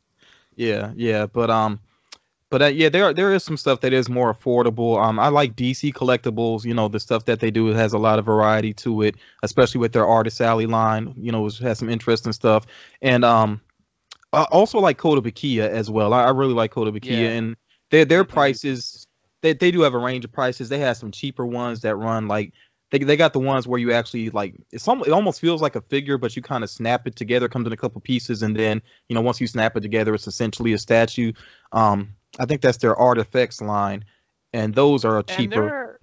They hold their value pretty well, don't they? Yeah, they do. I mean, I like that. Like, you know, they're obviously a little bit anime inspired, but they don't push it. I mean, there's some where they really push the style, but for the most part, especially with the Marvel and DC ones, like it's true to the character. So, but that's kind of what I like about it too. It's like, okay, I've seen Marvel characters look like Marvel characters a million times. Yeah, right? exactly. Like, I think part of the appeal of it is that, like, kind of like how when you know we got all excited about that Ninja Batman. Yeah, I've seen Batman a million times. Like, why would I care if Batman was in Japan if he just looked like regular Batman? The reason it's cool is because it looks like a samurai. You know what I mean? The movie sucked, but you know what I mean. I was so ready to put down money on collectibles based on that movie, and then the movie is so bad, it's like I don't want that stuff in my home. I don't need reminders. I waited on that one. I really don't need reminders. Yeah, but yeah, I'm into the statues lately. Oh, something else. I do have a little project I'm kind of working on. I really want to. NECA has the Aliens versus Predator figures based off of the arcade game, which I was a big fan of that arcade game. As a matter of fact, there's a store at Myrtle Beach that actually had the arcade game, and then it was suddenly gone. Like I actually went there one day with a roll of quarters ready to play this game, and it wasn't there. And I was like, "What happened?" And the guy was like, "It was like their lowest earning game." And I was like, "Oh man," because that game is awesome. Yeah, really. I think part of it though might be where they had it placed, because it was kind of placed in an uncomfortable position where there's like a walkway like right behind you if you're standing there trying to play. So I think that might have been part of it. But I love that game, and I do have the I now have like the main characters. I got 2 of the Predators. They have a 3rd Predator, but I don't know why. Like maybe it's something from the game I'm not remembering. But I got the 2 Predators, the 2 human characters. So now I'm trying to get a couple of the Xenomorphs. And I basically want to have a shelf where I kind of put together like like a diorama sort of based on that game. So that's the little thing that I'm kind of working on right now. I'm really looking forward to getting that all together. I'm not like rushing, trying to have it done immediately. Got to get one of the backgrounds from the game and print it out. You know what I mean? Put it all together. That'll be sick. Exactly. It's going to take a little bit to put together, but I think it'll be worth it. And it's such nostalgia. And like, I actually want that game still. Like, I haven't been into the arcade 1-up so much, but if they can put together a cabinet with that game and a couple of other good ones along with it, then Yeah, they might get me Is on it? that one. I want to say is it available like on PlayStation Network or something like that? I want to say that game's Uh, available on one of them, Steam or one of those. I'll have to check and see. You know, if it's on PSN, I could grab it. If it's available, I'll have to check and see. It seems like I would have realized that, but who knows? And if it's on their now they do have their streaming service. I forget what they call it, but I'm not into that. Like you got to have really high internet for that to even work properly, and I'm in a rural area, so it's like I'm not gonna waste my money on choppy games, you know. Yeah, and I'm just like, I think if I ever start playing another video game, it's going to be on the PlayStation 5 probably because I know I'm going to get one, Yeah. just because I'm so used to like having the PlayStation be my hub for everything. Yeah. That I just probably going to wait. Although I do like that the look of that new game coming out, was it Cyberpunk? That does look interesting. Yeah. Yeah. I might try that out, but I don't know. I'm just so busy lately that I don't know. I just feel games are they're so hard for me now that I feel like I have to study to play them, you know? And Yeah. learn something where I'm like, I'm too busy for this. Yeah, because there's some games I love, but I haven't gone back to them just because it's like I know it's almost like I'd have to refresh myself on okay, what am I doing here? Like Bloodborne. I love Bloodborne to death, my favorite game of all time. But Bloodborne there's a lot of little details to it that you got to remember to get to certain areas and whatnot. So I've done New Game Plus on it like maybe twice, and it's like I don't want to reset it. Like I have everything, you know. It's like I have all the stuff I want. I'm not gonna reset it. So like if I go in at all, I'm just going back through old areas or going in the chalice dungeons, trying to help people out and whatnot. But I don't want to reset the game at this point. Yeah. But as far as PS5 is concerned, I might actually. I'm with PS4. I was day one. I don't think I'm gonna be day one with PS5. I think I actually want to wait a little bit. Well, yeah, I don't like to be day one with any electronics because I always feel like the first batch of whatever phones or whatever always have little bugs and stuff in it, or like maybe even the physical casing for it isn't exactly right. I always feel like it's better to wait. Yeah. And get that first batch shockingly, I have a day one PS4 that still works no problem. Really? Now the controllers are definitely worn. I do need a new controller because I'm having drift issues like crazy right now with this controller I've had for a good while. But other than that, though, like it's been solid. But I've had mine for a while. Yeah, I think the only thing I've noticed is that my controllers don't hold a charge as long as they used to. Yeah, I feel like have it that lasts too. 2 hours tops. Yeah, I get that issue too. Speaking of PlayStations and streaming, so with a lot of time on my hands, man, there's a couple things I've been watching that's been kind of weird, dude. Like, have you heard of Beastars on Netflix? Oh, it's in my queue. I haven't actually watched it yet. It's weird. I know the premise. Let people know the premise in case they're not familiar with it. So the premise is pretty much imagine Zootopia, but like as an anime and with more complex issues going on. Yeah, like it's predators and prey mixing together, and predators needing to control their predator side. It's very hard to explain, and if you go to watch it, it's gonna look like it's furries and stuff, but it's not. It's one of those wonderful things in anime where it's so bizarrely weird, yet the emotions underneath the bizarre, like otherworldliness, is very real, and it's interesting. So it's like they're trying to have a society, but they still have their animal instincts, though. Yes. Right. Pretty much. Yeah, so it is very similar to Zootopia, actually, in that way. But there's a love story at the center of it, right? So I'm only about 4 episodes in, and yes, there's like a love story, kinda. But they're confused. It's like, do I love? It's like, do I love her as a person, or do I love her in the same way that I love steak? You know what I mean? And he's confused. Yeah. I'll probably give that a try. Like I haven't been into too many anime series. I don't even know, like, okay, Castlevania technically is anime because it does have that style, but it comes from the video game though, so it's not like, I think usually when people say anime, they're talking about like an original property. You know what I'm saying? And I think people consider that anime needs to be made in Japan too. Yeah, It needs to be but Japanese. and I don't know where like So like Afro Samurai, I think Afro Samurai, I think is actually American. So there's like that debate of, is it anime or is it not? It looks like anime. I mean, if somebody told me it was made in Japan, I wouldn't question it. But it's American, so people don't consider it anime. Now, is Castlevania made in America? Because if it is, I think it's in the same area as like Afro Samurai. Well, I mean, Castlevania being old school Nintendo, I mean, Capcom, is based in Japan. Yeah. So that's true. But it feels American though. Like, it feels like it was made. It did to me. Yeah, it feels like it was made with a Western audience in mind. So, or maybe a global audience, maybe. Because it is not. But I don't know. Regardless, though, the Castlevania series is pretty good. Like if you, I mean, you don't necessarily even have to be an anime fan. If you just like good action, and you like that whole horror aesthetic that they have there with the vampires and all of that, like Castlevania is good, and it has some really likable characters. Like I really like, especially I keep forgetting her name, like how to say her name. I could see how it's spelled in my mind, but like the lead female character, I really fell in love with that character. I don't remember. Is it like if I like Berserk, would I like Castlevania? Because that's another thing that. So I have the first few volumes of the Berserk anime that's collected, but the manga, they collected it like in a larger format in these like hard like leather bound books. They're super amazing.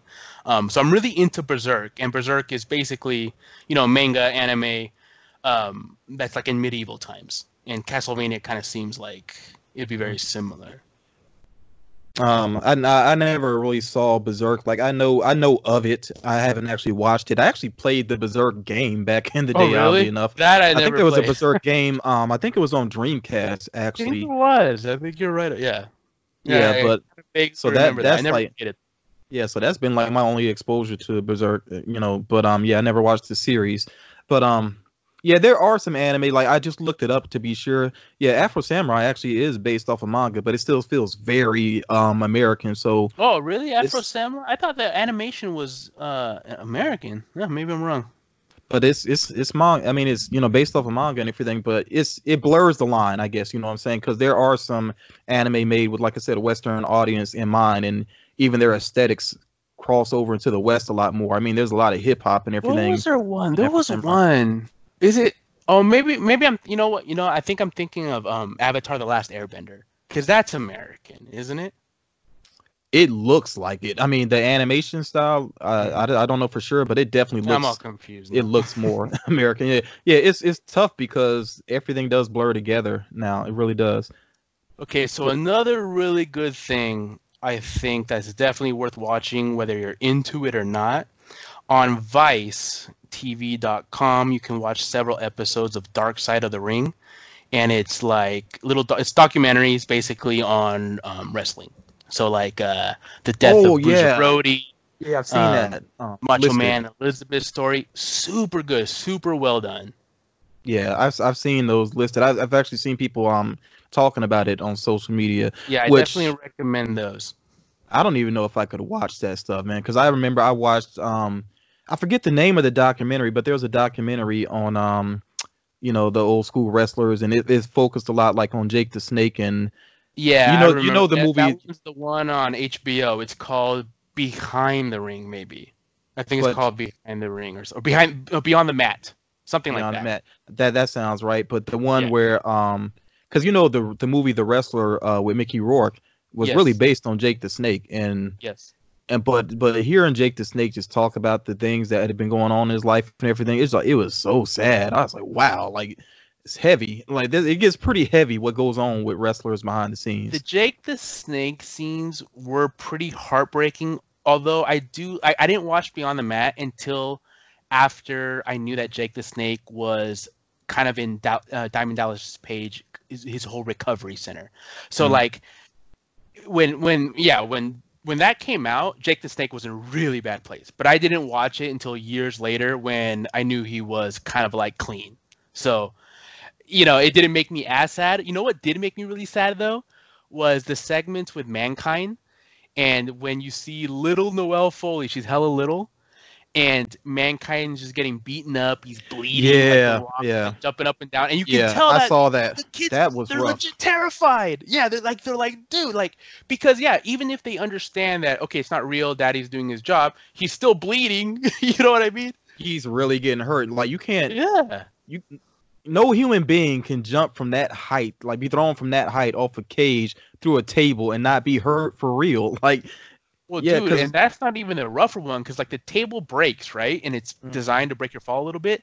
The one where he tosses him from the top of the cage straight onto the canvas, like that's like there's no table, nothing. He just hits that canvas.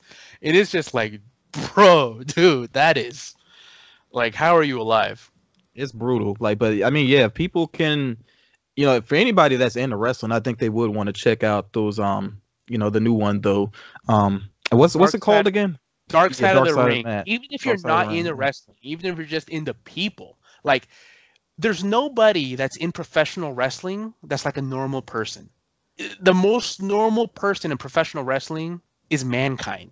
You know what I mean? He's the most normal person, and he's out of his mind. Yeah, I think it's a whole other world, basically. You can tell it's just a whole other world, a whole other way of thinking, a whole other way of living, really, for them. It's fascinating to me, to be honest. It's just these people live a life that it's just most of us can't even fathom. You know what I mean? Yeah. Now, since you're touching on something that's related to real life, let's just we got to get it out of the way. What are your thoughts on Tiger King? I loved it. It's when I was watching it, like in the second episode, I had to stop it and go, I thought this was a documentary, because it's so over the top that I had to double check to make sure this wasn't another thing like that. What was that? American Vandal, where it's like a fake documentary. Yeah, I had to double check mockumentary. Because I'm like, dude, they went way too over the top with these characters. I mean, they went way, way over the top, but it's real. It's just insane. Yeah. Everything about every single person in that thing is, I take it back. Wrestlers aren't the craziest people. People that keep tigers as pets are the craziest people on the planet. Yeah, and I only watched 2 or 3 episodes, and I was just like, this is number one in America. Like, okay, I know the situation. I know we're bored. I know we need to be entertained, but I'm like, this is just, it's just too much for me. It's not. Well, it's not that it's too much, but it's just like, it's so insane. Like the hypocrisy within it, I think, is what gets me more than anything. Like, they don't realize how hypocritical they're being, and dude, the self-awareness is absolutely non-existent. I mean, this guy is selling panties in the gift shop at a zoo. It looks like a porn shop. It's absolutely insane. And what's the main guy's name? Joe Exotic or whatever? Joe Exotic. And him going to war against the woman. The woman, I keep forgetting her name too. As much as yeah.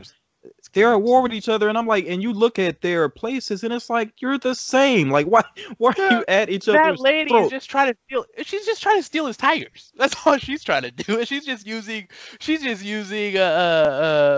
some BS about saving the tigers to win. That's all she's doing. Like, she was the worst person ever. Like, the other ones are unabashedly themselves. And like, it was so funny when they're showing the guy that, like, I forget his name, but the other tiger guy that's got all the wives. And at first they kind of start showing them, going like, oh, he's the one that's kind of got it more together. His zoo is a little nicer. And you're like, oh, there's a normal one. And then you start to see the ponytail. And then you start to see the compound and how he lives one house and his wife lives in another. And then you start to find out there's more than one wife. And you're like, what in the hell is going on? He likes to stroll around on his elephant. Yeah, I'm just like, no, and then those girls, it's like, obviously he gets them somehow. They're like homeless or something, right? He gives them a home, and he gets them so trapped into like not knowing how to function, how to function in the real world, that they can't even leave, because they're like, what? How can I leave? Like, I don't even know. I don't even have a bank account. I was just like, oh my god, like, all these people, every single one of them need to be arrested. Yeah, his spot felt and that's where I kind of bailed on it. I was like, I don't know if I'm gonna stick with this because I had a it felt so much like a what do they call it, a commune or cult type situation. cult. Yeah. I was like, this is just too much I for mean, me. I've been on a commune. A commune's not that. That was a cult. Yeah, it's crazy. Just crazy. It's too much for me. But I mean, I guess some people like that stuff that's over the top, especially if people are into like the reality shows, like especially the ones on VH1. Then I could see them, going all in with Tiger King. But it's not for me personally. Yeah, I mean, yeah, and there's definitely cheesy kind of like hacky documentary things about like the typical camera shots. They introduce somebody new and they'll be like standing crossing their arms and it pans up like it's like it's just crappy reality TV. But I did find it kind of fascinating. As far as go ahead. Go ahead. No, you go ahead. Oh, I was gonna change. So I was gonna be like, speaking of something completely fascinating as well, and also dark, but in a lot more scary kind of way. And it did break my heart a little bit for the people because I've always kind of been fascinated by North Korea, right? It just seems like it's something out of a book or 1984. It's a real life 1984. But this guy and his YouTube channel is just called The People. He's got 3 videos. One of them's called Something About North Korea Part 1. And then he went to Wuhan during the COVID virus. And then he did North Korea Part 2 that he just posted a few days ago. Each one's about an hour, the North Korea ones. But this guy basically sneaks into North Korea, films everything, films the actual people. I've never seen so much of the real Korea filmed before. Where all the other ones that like Vice has done and stuff, they're all kind of, they do what they can. But this guy really, I believe he really risked his life to make these videos. Definitely recommend him. His channel is called The People. And it's, if you look up The People Korea, it'll probably be the first things that pop up.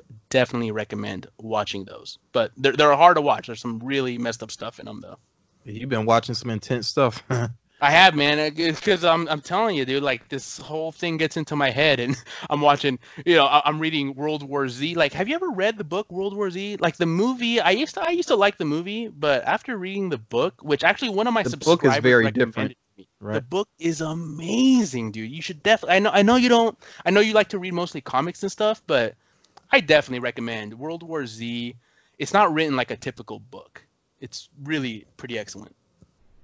Yeah, we could maybe I don't know, maybe we'll talk about some reading that we've been doing in the future as well.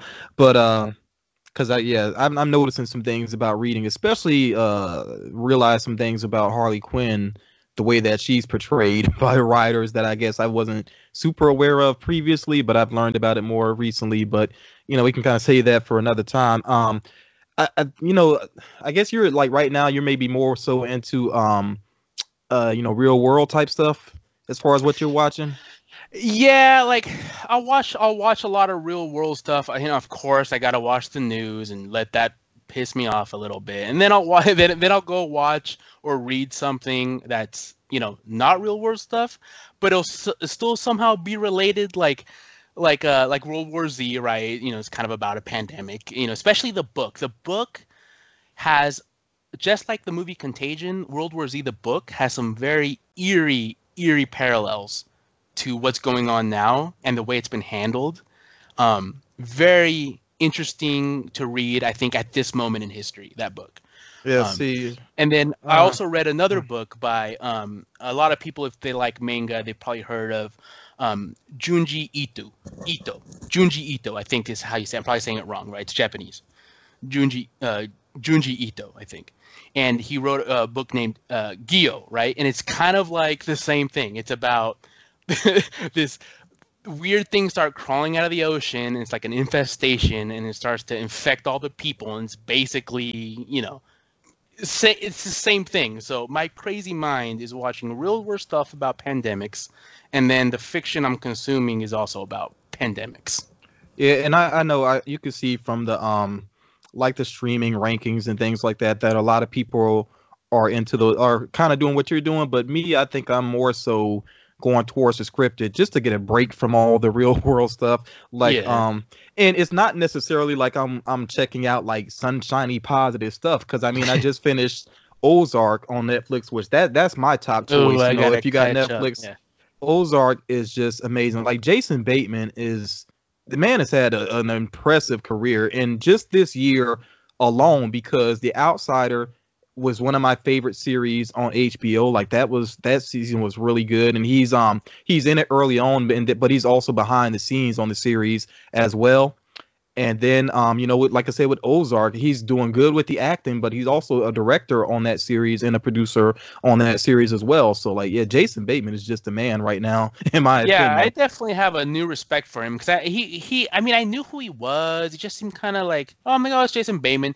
I was never really a fan of him. I see him and stuff here and there, and he was just kind of like a nothing kind of person to me. But yeah, definitely after Ozark, I was like, wow, dude, this Jason Bateman is actually I like him. Like he's a really good actor. He's I so just I good. He's didn't good think with he had it in him. yeah, he's good with comedy, and he's really good with drama. Like he does really well. It's crazy. Like this is the announcer from Dodgeball, you know? Yeah, Like right. and yet he's a That's super right. talented With dude. the goofy Yeah. ass hair. Oh Yeah. my God. Yeah, back to Dude, you, Cotton. I totally forgot that. No, Yeah, well, you know what's kind of impressive about comedians though? I definitely feel like it's easier or more natural for a comedian to take on a dramatic role than a dramatic actor to try to be funny. It's way harder for a dramatic actor to try to be funny, I think, than a comedian yeah, to be I able to agree. tap into their real emotions. Yeah, because comedians, a lot of their comedy comes from some serious stuff, you know, so they got it within them. It's just like, you know, They're in you touch with know, what which makes us hurt. That's why they're funny, right? Like like they're what able to bring to light something that bothers all of us and say it in a funny way, right? And that's why we go, okay, that resonates with me because that's true. Like the old thing where it's funny because it's true, you know? Yeah, one of my favorite dramatic performances of all time is Robin Williams in Good Will Hunting. I mean, goodness, he's just Yeah. amazing in that movie. So, Well, how about yeah, Robin Williams in 1 Hour Photo, right? yeah, Totally different, or also even dramatic and totally convincing. Robin Williams in Good Morning Vietnam as well. Like he does it. Like he's really good. Like he's, you know, I'm talking about in present tense. It's so weird to talk about him past tense because you know Yeah, it he's still is. feels alive with his work. Yeah, but yeah, definitely talented. But yeah, like I said, as far as Netflix is concerned, like that's probably my top suggestion. Ozark, like if I think anybody that's like a fan of, like if you're a fan of Breaking Bad, and I'm not gonna say it's on that level because Breaking Bad is just stellar, you know what I'm saying? But Hmm. I think if you're a fan of that type of show, then you would be into Ozark because it's like, you know, this sort of everyday type of individual getting caught up into some really deep crime, you know, the really the criminal world, But like going deep also into. too, man, what I like about Ozark is that not all criminals are running around with an eye patch and a scar on their face and a Yeah, leather jacket. You know what I mean? Like a lot of, I want to say most criminals look like somebody's dad. You know what I mean? Or like just look like some dude, or just look like they look like an accountant. You know what I mean? They don't all look like the typical movie criminal. It's one of the things I like about Ozark. It just seems realistic in that way. You know? yeah, yeah. But trying to think of like some other stuff. Like you want to give some other. Oh wait, before I move on to Mhm. anything else, dude, we got to talk about the platform.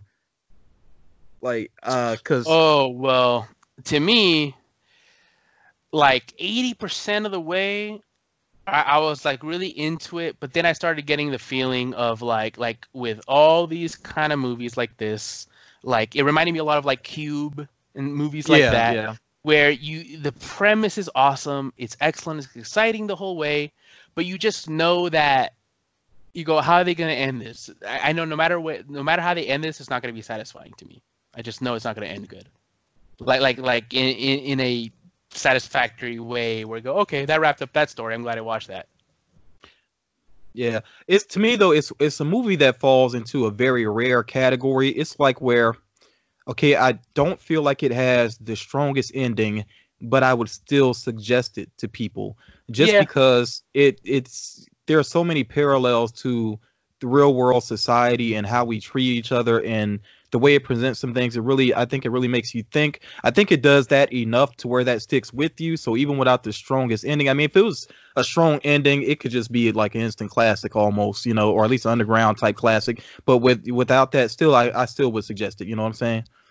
I think to me, the first half was just fascinating. I think to me, where it started to drop off a little bit was, well, I guess spoiler warnings. I'm going to talk about it for just 1 minute, but when one of the characters that you're introduced to early on isn't in the movie anymore I don't want to give it away, but there were several characters that I think made the movie very interesting, and then they weren't there anymore towards the end, and I was like, eh. Well, yeah, and they kind of had to do that to be true to the situation they were in. Like there just had to be some bloodshed, basically, you know, for it to feel right. I think I just found and the main you know what character though, annoying. You know, they did find ways to bring back in, and again, without giving away too much, they found ways to bring back characters that were technically not there anymore. You know what I'm saying? So I think they did that at least because I think they realized the presence would be missed. You know. But it is one of those movies that the more you think about it, whether intentional or not, the symbolism is insane, right? And in the microcosm of our society, like you could even say the flashbacks of a certain character coming back at the end could be the way our grandparents influence us and sticks with us throughout the rest of our life, right? Like if you want to break it down, like what things symbolize. And this movie is one of those ones where you can pretty much break down every single character, every action, even what they eat, into symbolizing something in society. And it's very interesting, I think, watching it from that point of view.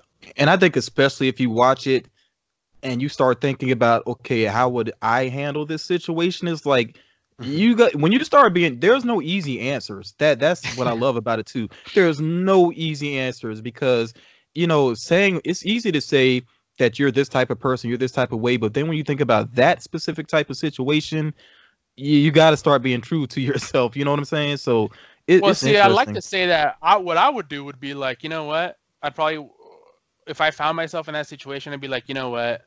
This is going to really suck for a long time. And I would go, I'm just going to jump now and just end it now because I don't want to live like this. This is awful. I'd rather just die. That's what I say. But if I were actually in that situation, would I really do that? I don't know. You know what I mean?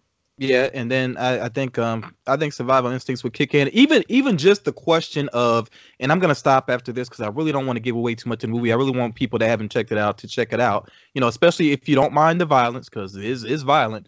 But even just the question of what item would you have? That's something to really think about. Like it's really interesting in that way. So. Yeah, like I said, we can agree. We are agreeing, not the strongest ending, but I still think it's worth a watch, though. But very fascinating, just on a lot of levels. Like you say, even just the item, even just breaking down why each character picked each item is fascinating in itself. And who knows, even with some time, maybe the ending. Because I was speaking to a coworker about it, and she said she watched it twice, and she said watching it again.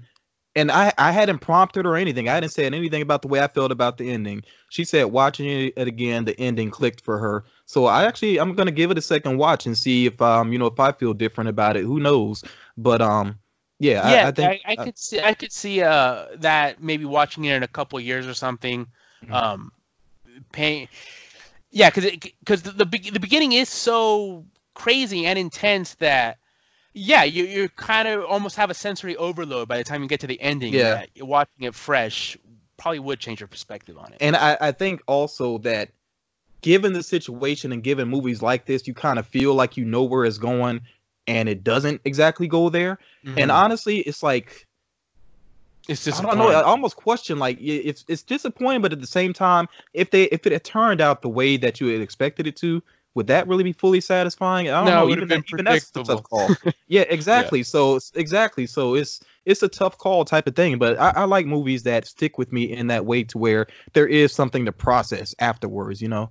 Okay, so perfect example of great tangent or a great transition. I mean, movies that when I watched them the first time, I was like, I liked it, and that was good. moving on. Not gonna remember that much. But now watching it again, 10 Cloverfield Lane, I liked it way Oh better yeah, I watching like it that. under I these really like that. conditions. Yeah, Yeah. than when I first, because when I first watched, I went to the movie theater. I watched it. Not sure what I was expecting. I liked it, but that was kind of it. It wasn't like, oh man, I love that. But now that I watched it again a couple of days ago, I'm like, you know what? That's a really, really good movie. I Yeah. think almost underrated. And John Goodman is one of my favorite actors. He's so underrated. Yeah. It almost drives me insane. Like he's so underrated as an He's actor. But great, and everybody in the yeah, movie is great. yeah, I Even like even everybody. even the lady that shows up for like 2 seconds to try to get in Yeah, the bunker, yeah. even she's great. And I think the most brilliant thing about that movie, and I just got to say this. Some people may not have seen it. Is watch it regardless if you've not seen it, because I think that is a good recommendation. But it's one of those movies where the whole time it's like, is it this or is it that? And when you realize what it is in the end, it's like, oh, well, you didn't even see that it would go that way, and I like that. The ending was great. I was like, Yeah. yeah, because the whole time you're thinking one thing, you're thinking another, then you start you double guess yourself, and then the ending happens, and then you're And like, I want to watch the sequel to this now. I really do. I want to watch what happens next, and that's the best yeah, thing I think any piece of anything can do, is just leave you wanting more.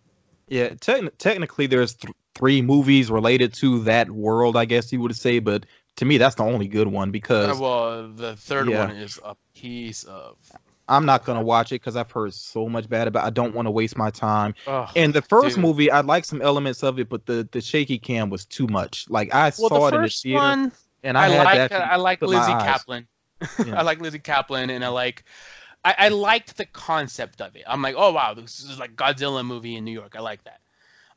But yeah, it's definitely flawed, and I think that movie works best like if you have a projector at your home. Trying to watch that movie just on a regular TV screen is it's just not fun. I think that movie's like a thrill ride. It has to be watched like on a big kind of like projected screen, I think. the But shaky cam is too much though because T.J. Miller actually held the camera, and it made me feel sick in the theater. I actually had to close my eyes and put oh my eyes really? down a couple of times. Yeah, it's See, too with much. me, like motion sickness has never really affected me, I guess. So yeah, like if you're sensitive to that, it's physically impossible to watch it. Like Blair Witch didn't bother me at all. Like that is way shakier than Blair Witch. Like way shakier. Mm. But yeah, 10 Cloverfield Lane, definitely one of those ones that I appreciated more on a second watch. You want to and then we're like we've been at it for a good What do while we got? here. Let's 3 hours? well, I want to give a couple more quick viewing suggestions before we wrap things up here. You know, just to try to appeal to different tastes. So I'm just gonna rattle off a couple here, if that's cool. Um, I'm gonna say we talked about it already. I'm gonna still say if you have HBO, watch Watchmen. Like show some support because that Yeah, was an for amazing sure. series. Yeah, and I'm not even gonna say what it's all about. We addressed that previously, but yeah, I'm Just still watch gonna it. big up Watchmen. Missing Link is underrated as well. That's a movie by Leica Studios, the same studio that made Coraline. And Missing Link is very funny. Like it's Oh, way I love better than I Coraline. expected.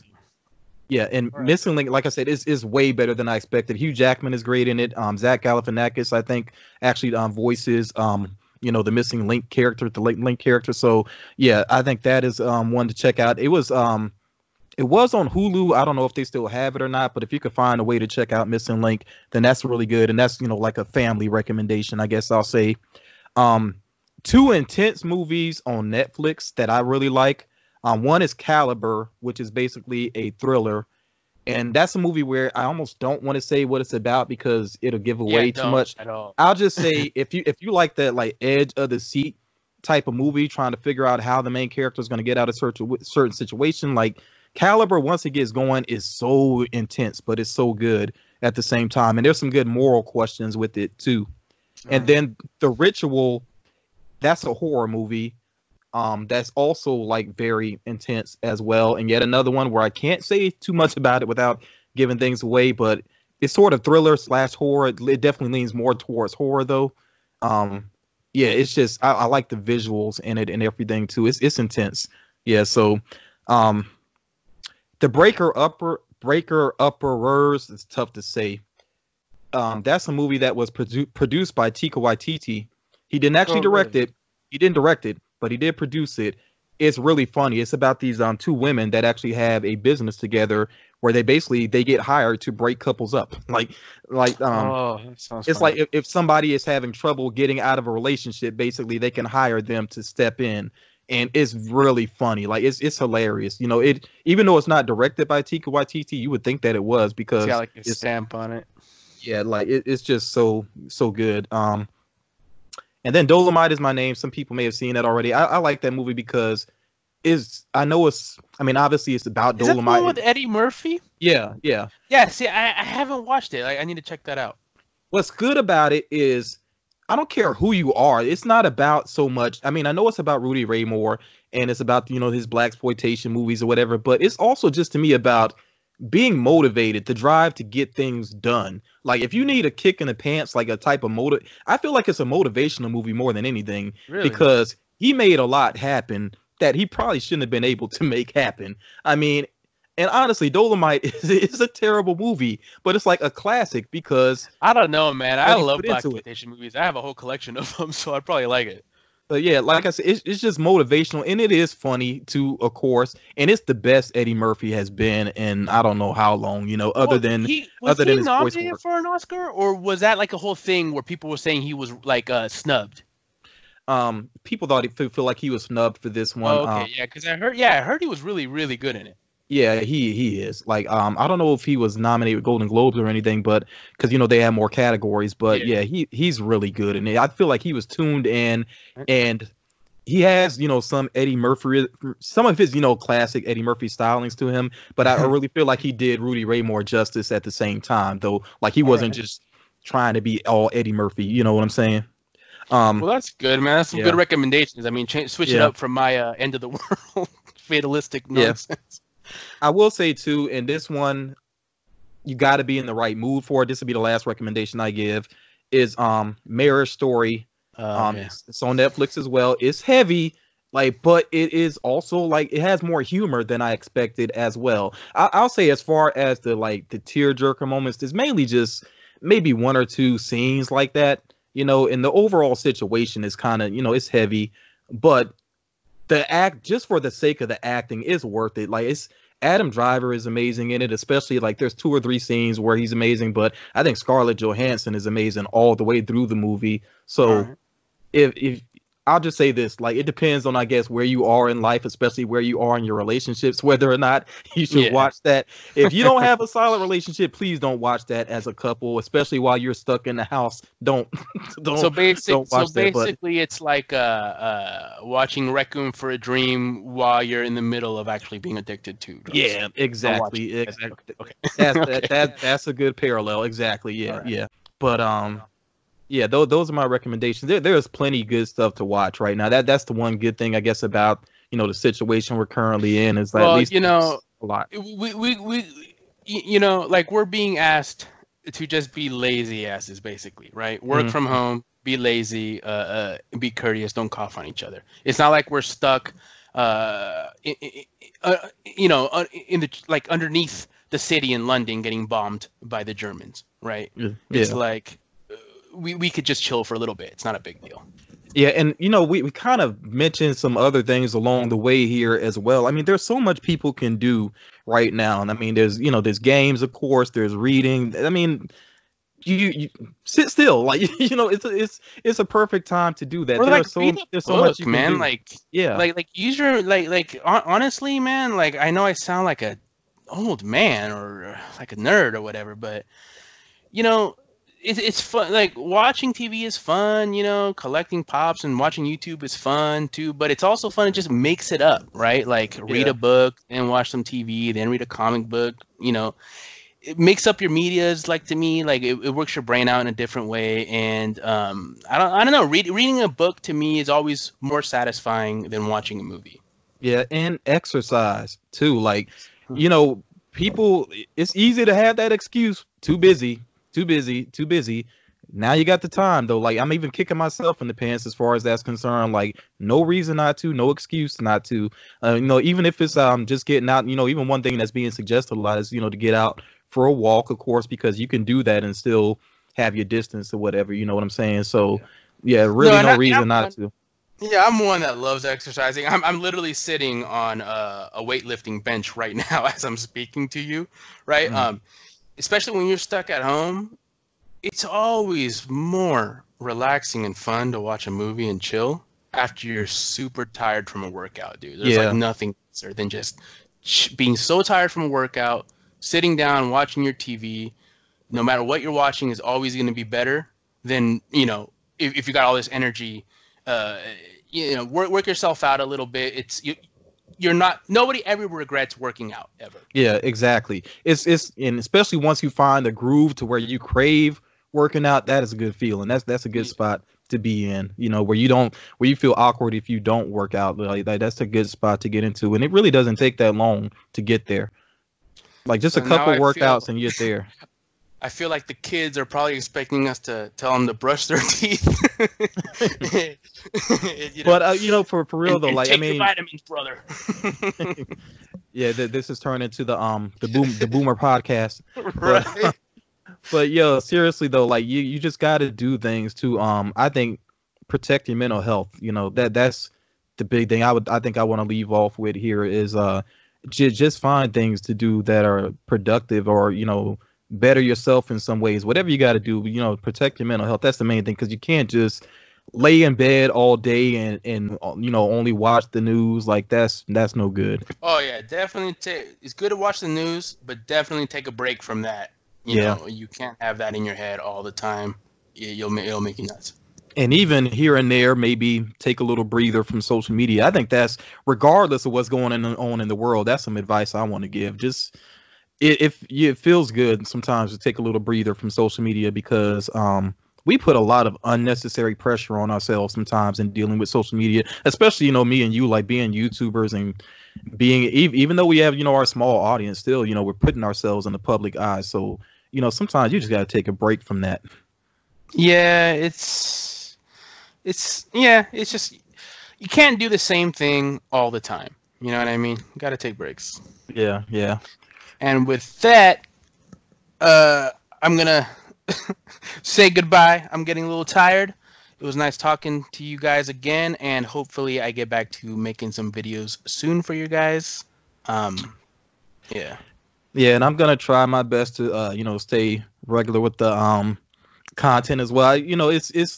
It's one of my ways that I protect my mental health by, keeping it moving with the things that I do on YouTube. I like to create, what I'm saying? Like I'm actually using this time as well to start writing on a regular basis again as well, my poetry, and maybe I'll get into some narrative stuff as well. So but yeah, with the YouTube content, I'm going to try to keep it coming, and that's one way I try to hopefully keep some people entertained, to check that out. And hopefully everybody enjoyed checking out this podcast, this long overdue podcast that people have been asking for. So I really hope and that people enjoy checking this out. Yeah. All right. You guys take it easy. All right. Y'all take care.